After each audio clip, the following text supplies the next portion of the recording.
Muy amados hermanos y amigos, sean todos muy bendecidos en el Señor Jesucristo. Quiero invitarle a compartir una porción de la Escritura en el Evangelio de Juan, capítulo 12. Por favor, desde el versículo 20 al 26, hay una experiencia del Señor que es muy importante. Leamos primero y explico enseguida por qué tiene tal trascendencia esto de lo cual nosotros vamos a comentar este día. San Juan capítulo 12 versos 20 al 26 leo en el nombre del Señor Jesucristo. Dice, había ciertos griegos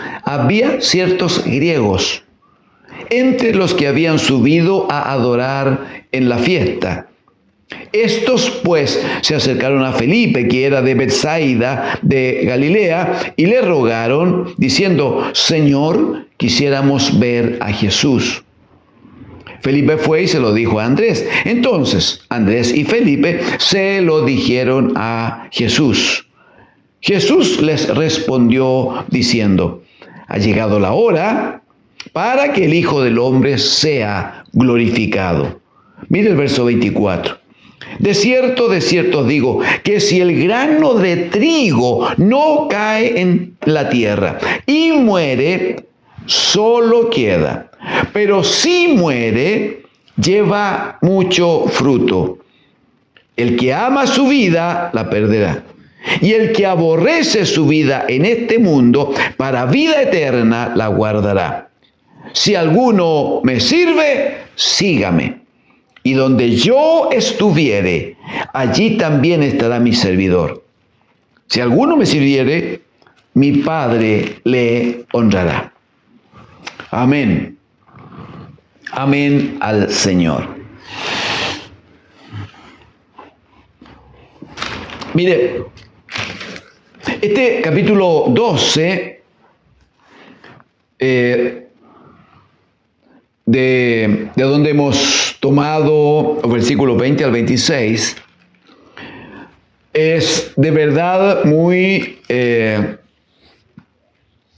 importante por los tiempos en que el Señor se está manifestando a las gentes.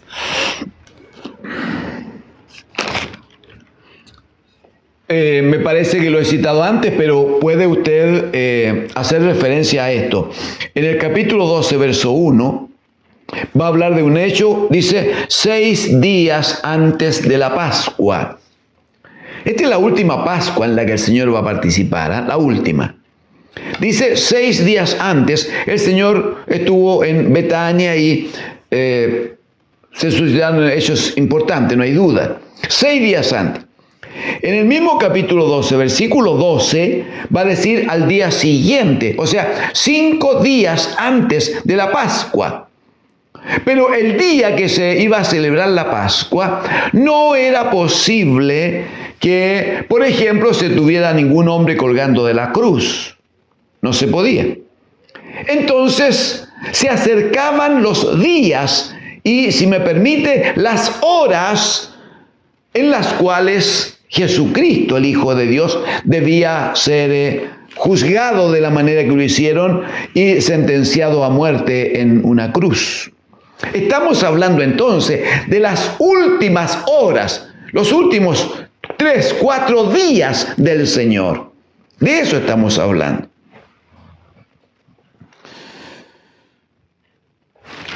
En estas circunstancias se produce esto que el Señor está hablando a la gente según el párrafo que hemos leído. Pero quiero dejar dicho algo porque creo, por un trato del Espíritu del Señor, que en las próximas jornadas deberemos examinar a lo menos algunas de las múltiples instrucciones que el Señor Jesucristo dio en privado a sus discípulos. Dije delante, este capítulo 12 muy importante, sí, porque es el último capítulo. Es la última palabra que el Señor da a las gentes, estando los discípulos presentes.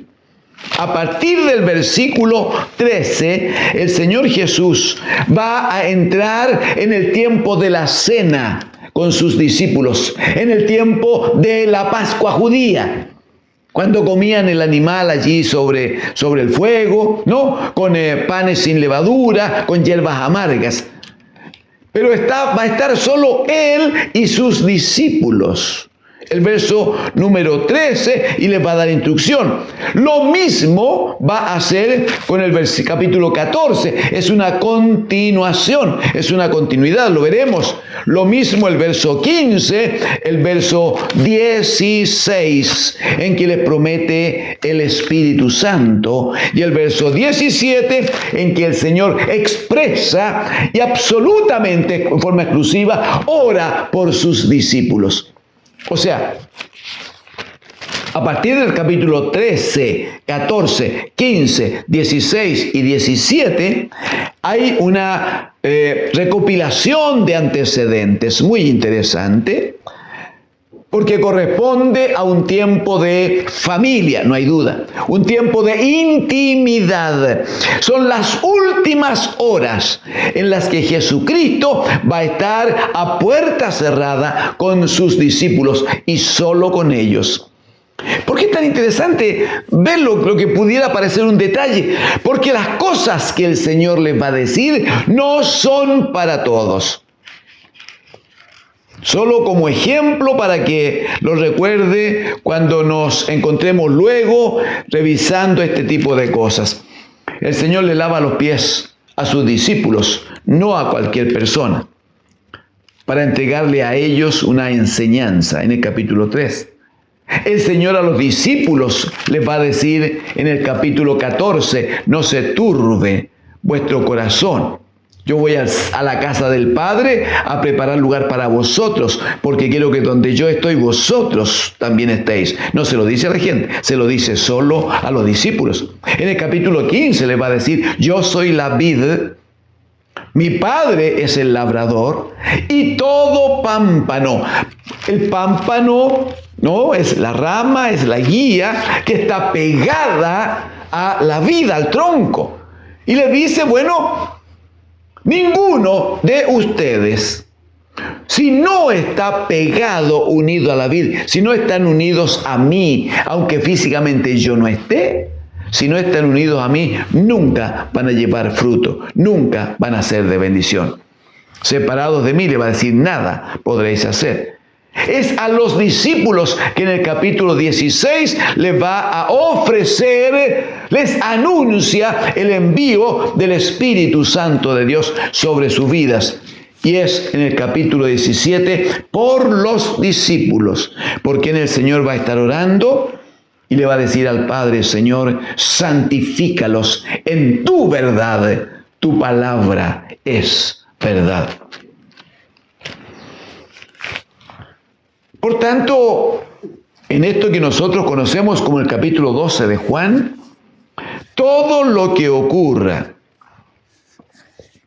es una preparación para enfrentarnos a la culminación de este enorme, precioso tiempo en que Jesucristo vive sobre la tierra.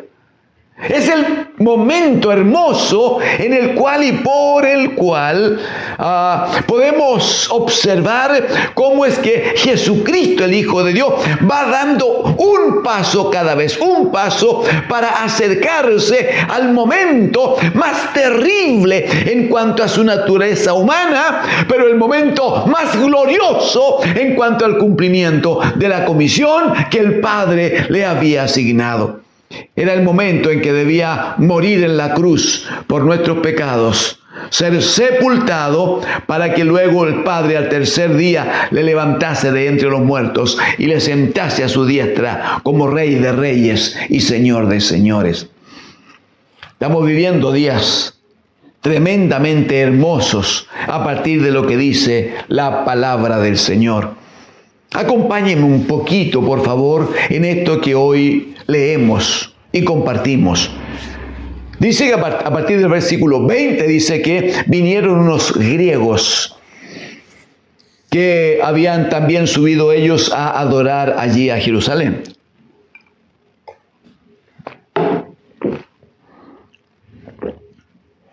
Debo decir esto, la adoración en Jerusalén, subir a lo menos una vez al año a Jerusalén, y especialmente en estas épocas, era mandamiento para los judíos. Mandamiento para los judíos.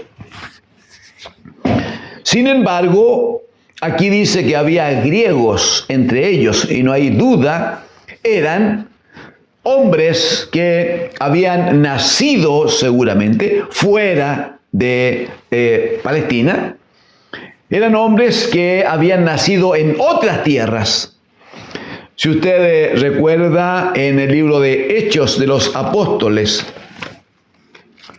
en el capítulo 2, Hechos de los Apóstoles, en el capítulo 2, dice: cuando llegó el día de Pentecostés, los discípulos estaban todos unánimes juntos. Una de las fiestas, de las tres principales fiestas del pueblo de Israel, era la fiesta de Pentecostés. Estaba ligado al júbilo, a la celebración por la multiplicación de bienes y de frutos que el Señor había establecido sobre su pueblo. Pero dice que cuando desciende sobre ellos, sobre los discípulos, aproximadamente 120, cuando desciende el Espíritu Santo sobre ellos, dice que la gente se extrañaba, dice, porque les oía hablar en su propia lengua, y nombra una cantidad de lenguas. A partir del verso 9, 10, Parto, Medo, Elamita, los que habitaban en Mesopotamia, en Judea, en Capadocia, en el Ponto, en Asia, en Frigia, Panfilia, en Egipto, en las regiones de África, ¿no? Más allá de Cirene, los romanos residentes aquí, también cretenses y árabes. Sin embargo, estaban adorando todos en Jerusalén. De la misma manera que ahora estos griegos vienen a Jerusalén a disfrutar, a vivir, a participar de la Pascua. Un judío tenía mandamiento de enseñar a sus hijos, no importa dónde nacieran. No importa el lugar donde ellos estuvieran radicados. Por diversas razones el pueblo de Israel fue disperso en el mundo desde muchos años antes. Especialmente por una cuestión de desobediencia de ellos, desobediencia al Señor. Pero ellos guardaron la instrucción del Señor. Capítulo 6 de Deuteronomio va a decir el Señor por Moisés: estas palabras que yo te mando hoy estarán en tu corazón y las repetirás a tus hijos, en la casa y fuera de la casa, en la mañana, en la tarde, al acostarte y al levantarte. La pondrás en los postes de la casa, cerca de las puertas. En todas partes estará esta palabra para que tus hijos sepan que hay un solo Dios, un solo Señor, que no hay otro Dios en la tierra y que a este Dios hay que amar y servir con todo el corazón, con todo el alma, con toda la fuerza. Por tanto, cuando aparecen estos griegos aquí en medio de esta adoración, lo que están dando es una señal de que eran hombres que, si bien tenían otra nacionalidad, habían sido formados en otras tierras, sin embargo tenían una creencia. Su fe estaba puesto en el Dios de Israel, porque claramente ellos descendían de judíos, descendían de israelitas. Estos griegos se encuentran con uno de los discípulos, con Felipe, y le dicen: Señor, quisiéramos ver al maestro. Felipe va donde Andrés. No me voy a quedar en esto hoy, pero es interesante que Felipe, pudiendo, no corre donde el Señor Jesús para decirle: Señor, te buscan. No. Va donde Andrés. Seguramente porque tenían en la formación que el Señor les había dado, ya tenían el entendimiento de que dos son mejores que uno, porque si uno cae, el otro lo levanta. De hecho, cuando el Señor les mandó a predicar la palabra, a predicar el Evangelio, les mandó de a dos. Y hay varios otros modelos, varios otros ejemplos en el cual el Señor les comisionó y debían ir de a dos. Entonces, era ya una forma de vida entre ellos. Felipe recibe esta palabra de los griegos, queremos ver al Señor, al Maestro. Y lo que él hace no es correr a Jesús, sino ir donde Andrés y decirle, mira, esta gente busca. Y dice que ambos, Andrés y Felipe, fueron y se lo dijeron al Señor. Ellos habían aprendido que en boca de 2 o 3 testigos consta toda verdad. Entonces, fueron juntos,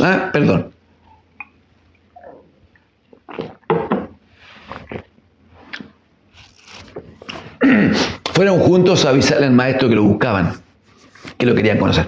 Y el maestro dice 2 o 3 cosas aquí en las cuales nos vamos a centrar en los minutos que tenemos. La primera cosa que le dice en el verso número 23, dice, ha llegado la hora para que el Hijo del Hombre sea glorificado. Es interesante cómo lo plantea el Señor, porque podría haber dicho que ha llegado la hora del mayor sufrimiento del Hijo, ha llegado la hora del peor momento en su vida, ha llegado la hora en ser despreciado, ser escarnecido, ser muy maltratado y final muerto colgando de una cruz. No, él dice, ha llegado la hora para que el Hijo del Hombre sea glorificado, para que el Hijo del Hombre reciba la gloria. ¿Y por qué será eso? Creo entender que es por lo que dice Hebreos en el capítulo número 12, hermanos, versículo número 2. Hebreos 12, 2. Dice allí, en el versículo 1 se nos llama a correr una carrera. Y en el 2 dice que la carrera debe correrse, puestos los ojos en Jesús, el autor y consumador de la fe, el cual, y aquí va a dar el testimonio que para este día nos importa tanto. Dice el cual, Jesucristo, por el gozo puesto delante de él, sufrió la cruz, la sufrió, la vivió, estuvo allí, sufrió la cruz. Dice, menospreciando el oprobio, el maltrato, el sufrimiento, la grosería, los escupos, los golpes, la corona de espinas que pusieron sobre sus sienes, las heridas que provocaron sobre sus espaldas y su cuerpo absolutamente roto a causa de los clavos, ¿no? Y de la espada que rompió su costado. Dice, por el gozo puesto, Jesucristo, por el gozo puesto delante de él, sufrió la cruz, menospreciando el oprobio, y agrega, y se sentó a la diestra del trono de Dios. Jesucristo el Señor, no con frases de buena crianza, sino con el entendimiento que tenía, con la gracia que había en él. Él no se quedaba parado, detenido en los tiempos difíciles.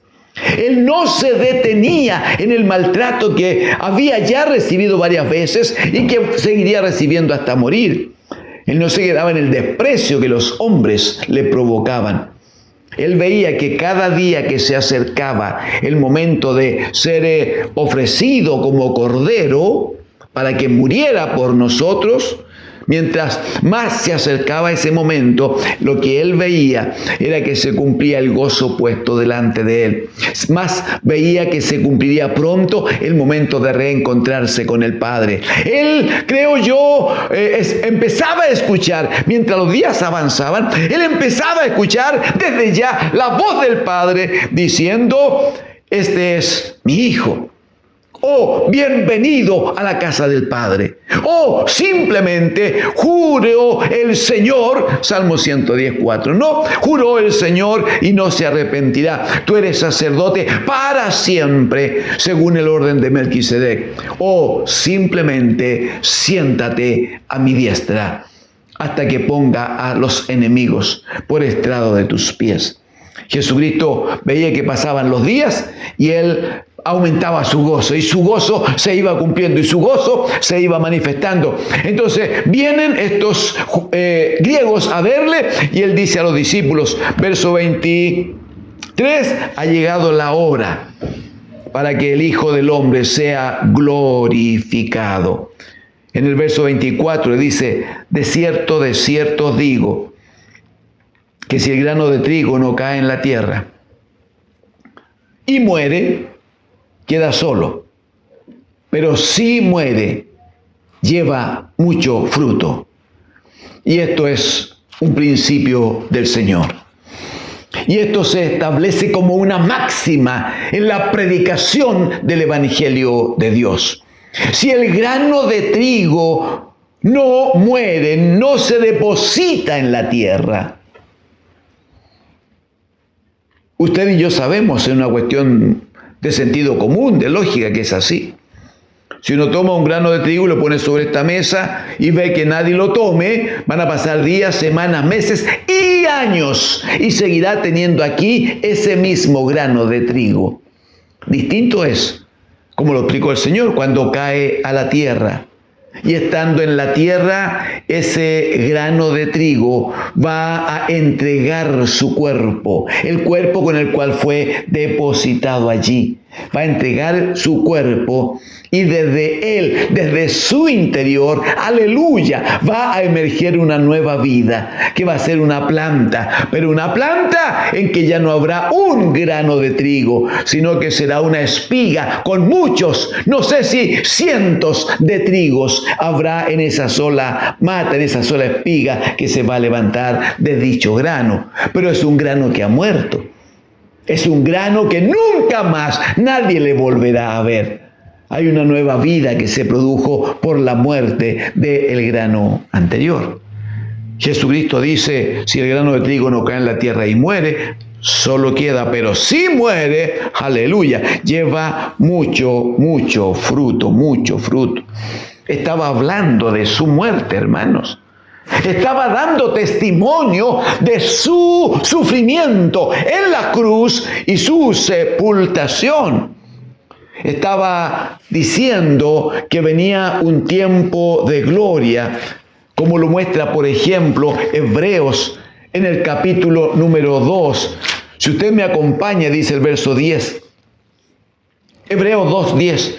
Porque convenía a aquel por cuya causa son todas las cosas, y por quien todas las cosas subsisten, que habiendo de llevar muchos hijos a la gloria, perfeccionase por aflicciones al autor de la salvación de ellos. Convenía, dice.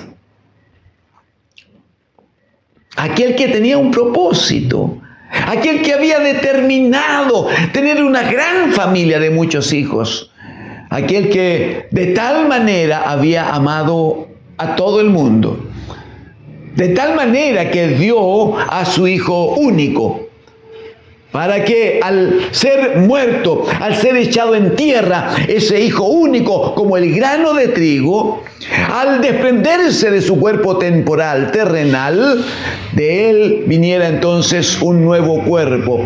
Pero este será un cuerpo especial, supremo, superior. Será un cuerpo lleno de vida, no ligado, no relacionado con el cuerpo anterior, sino será un cuerpo que provocará vida a todos aquellos que a él se acerquen. Como dice Juan 3:16, para que todo aquel que en él cree no se pierda, sino tenga vida eterna, la vida de Cristo el Señor, la vida del eterno Hijo de Dios. Por eso que luego va a decir aquí en Hebreos 2, que el que santifique los que son santificados, de uno son todos. Claro, somos todos del Padre, pero dice que el que santifica no se avergüenza de llamarnos hermanos, diciendo, anunciaré a mis hermanos tu nombre, le dice al Padre, y en medio de la congregación te alabaré.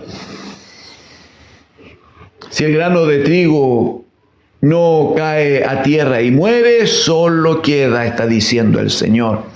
O sea, está diciendo, va a ser necesario para cumplir el propósito del Padre, para que el Padre alcance el anhelo de tener una familia de muchos hijos. Necesario será que este grano de trigo, decía él, es necesario será que caiga a la tierra y muera. Necesario es, para que de allí entonces se levante una nueva forma de vida a través de muchos hijos, a través de muchos hijos. Mire por favor, si me acompaña un poquito aquí en Juan 15. Juan 15 está cerquita. El Señor comparte, porque claramente Él pretende que nosotros vamos creciendo, madurando, hermanos. El Señor quiere que lleguemos a la estatura del varón perfecto, dice Efesios 4:13. Que lleguemos al nivel de madurez del bendito Hijo. Ese es el punto. ¿Cuál es la madurez de Cristo? Él decía, bueno, este grano de trigo, si no va a tierra y muere, entonces no va a tener fruto. Por lo tanto, yo deseo, seguramente lo dijo, deseo morir para que se cumpla la palabra y haya muchos hijos para el Padre. O sea, pero el deseo es que nosotros crezcamos a la estatura de ese varón perfecto. San Juan capítulo 15, hermanos. Mire por favor el versículo número 16. Dice el Señor allí, no me elegisteis vosotros a mí. No me elegisteis vosotros a mí, sino que yo os elegí a vosotros. Pero atienda lo que viene. Dice, y os he puesto para que vayáis y llevéis fruto, y vuestro fruto permanezca, para que todo lo que pidiese al Padre en mi nombre, Él os lo dé. Dice, ustedes no me han elegido, yo los escogí, sí, yo los llamé, yo los traje, muy bien. Pero al traerlos, dice, yo les he puesto para que vayan y lleven fruto, y vuestro fruto permanezca. Sí, pero ¿cuál es la forma de que una semilla dé fruto? El Señor dijo, si el grano de trigo no muere, si el grano de trigo permanece solo allí, va a seguir solo toda la vida. La única forma de que ese grano de trigo traiga fruto y abundante, mucho fruto, es que muera primero. Ya los discípulos les va a decir, ustedes no me han escogido, yo los escogí. Sí, pero los escogí para que mueran primero. Porque los he puesto para que lleven mucho fruto y vuestro fruto permanezca. O sea, no pretenda un hermano nuestro, ser cristiano, ser hijo de Dios. Y que la vida pase por él, así como entre aplausos y fiestas y rosas y parabienes. No pretenda, si es hijo de Dios, tener otro camino que el camino del bendito Hijo de Dios, el camino del hermano mayor. No pretenda que todo sea placer y gozo, como algunos anuncian por allí. Si es hijo de Dios y acepta la palabra de Juan capítulo 15, en el versículo 16, si acepta que nosotros no escogimos al Señor, sino que Él nos escogió a nosotros y nos ha puesto para que llevemos fruto, para que seamos cada uno de nosotros, cada uno, un grano de trigo que debe dar fruto. Pero para que el grano de trigo dé fruto, debe ser echado a la tierra primero y morir allí. Y la nueva vida que viene es una vida distinta, abundante, donde viene mucho fruto por causa de la palabra del Señor. Amigos y hermanos, la vida en Cristo requiere carácter, requiere compromiso. Requiere disposición, requiere temple, requiere fortaleza que el Señor la da por su palabra a cada uno de nosotros. Mire por favor lo que dice en el versículo número 25. El que ama su vida está dentro de lo mismo que está explicando él. El que ama su vida la perderá. Dice. Claro, si alguien, mire, puede ser un buen hermano nuestro, ¿cómo no? Pero si el hermano ama más su vida que la comisión del Señor, aquí yo les he puesto para que lleven mucho fruto. Sí, pero llevar mucho fruto es morir, hermano. Es morir para el mundo, es morir para el pecado, es morir para el placer de la carne, es morir para aquello que me agrada, pues. Entonces un hermano dice, no, yo no quiero pasarlo mal, yo no quiero sufrir, yo quiero que mi vida en esta tierra sea placentera, abrazos, besos, fiestas y demás. Ah, bueno, dijo el Señor, está bien. El que ama su vida, sépalo desde ahora, la perderá.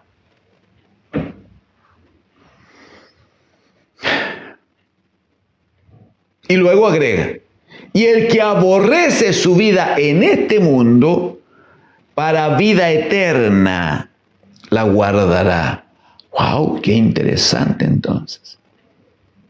O sea, debiéramos todos esforzarnos por demostrarle a Dios que no amamos tanto esta vida, que lo que amamos es la vida que nos espera, la vida que nos dará el bendito Hijo de Dios, la vida que nos entregará, nos ofrecerá el Padre cuando lleguemos allí a la casa en los cielos.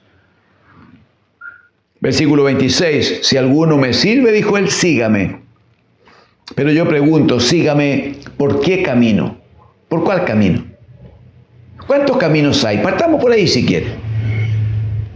Jesucristo dijo, nadie viene al Padre sino por mí, porque yo soy el camino. No dijo que él era un camino. Yo soy el camino y la verdad y la vida. Entonces cuando él dice, si alguno me sirve, sígame, es sígame por qué camino. Por el camino que él hizo, obviamente. Sí, pero el camino que él hizo es un camino donde nunca el placer, la fiesta, los parabienes, los abrazos, las banderitas, los pañuelos blancos, nunca estuvieron frente a los ojos del Señor. Nunca, hermanos. Hoy siento especial pena que se nos acabe el tiempo. Pero si puedo en cosa de segundos, quiero recordarle que Jesucristo debió nacer en un miserable pesebre rodeado de animales, porque no hubo un lugar apropiado, no hubo un lugar decente donde el santo, el eterno, el bendito Hijo de Dios fuera dado a luz por su madre María. No hubo. Quiero decirle que solo habían pasado unos pocos meses que el niño había nacido, cuando tuvo que, en los brazos de su madre, sobre el lomo de una mula, tuvo que huir hasta Egipto, porque Herodes lo perseguía para matarlo. Quiero recordarle que durante toda su vida ninguno en su casa creyó que él era hijo de Dios. No porque todos decían conocemos al papá y a la mamá, creían que era hijo de José. Quiero decirle, cuando inició el ministerio, lo primero que pasó por él fueron 40 días de sufrimiento, de ayuno y de oración. 40 días. Luego viene Satanás y le tienta. Y luego empiezan a levantarse los enemigos, los fariseos, los saduceos, los escribas, los sacerdotes. No le daban tregua, no le daban oportunidad siquiera de hacer su trabajo en paz. Lo molestaban, lo perseguían, trataban de ponerle obstáculos. Él dijo, si alguno me sirve, sígame, pero sígame por el mismo camino que el Señor hizo. Y donde yo estuviere, aleluya, y donde yo estuviere, allí también estará mi servidor. ¿Se acuerda que el Señor dijo, no se turbe vuestro corazón? Juan 14. No se turbe vuestro corazón. Si creen en Dios, creen en mí. Porque en la casa de mi Padre hay muchas moradas. Y yo quiero, dijo él, yo quiero, esto es lo que quiero, que donde yo esté, ustedes, mis servidores, ustedes estén conmigo. Y como promesa dice, si alguno me sirviere, mi Padre le honrará. Aleluya. Mi Padre le pondrá en gran honra, en un lugar especial. Le pondrá en altura. Amigos, hermanos, qué hermoso es tener como Dios a uno que, dejando momentáneamente esa condición de Dios, vino como hombre a la tierra para sufrir por nosotros, para pasarlo muy mal y terminar colgando de la cruz, pero que gloriosamente el Padre, una vez sepultado, le levantó de entre los muertos y le declaró Señor y Cristo. Ese es nuestro Dios, ese es nuestro Señor. Le invito con afecto, pero con la mayor fuerza del alma. Sirvamos juntos al Señor, amemos al Señor, demostremos obediencia a su palabra sirviéndole, porque es la única forma, pero también es la garantía de que cuando mañana ya no estemos aquí, estaremos con Él junto al Padre en el reino de los cielos. Que Dios, el Señor, le bendiga. Amén.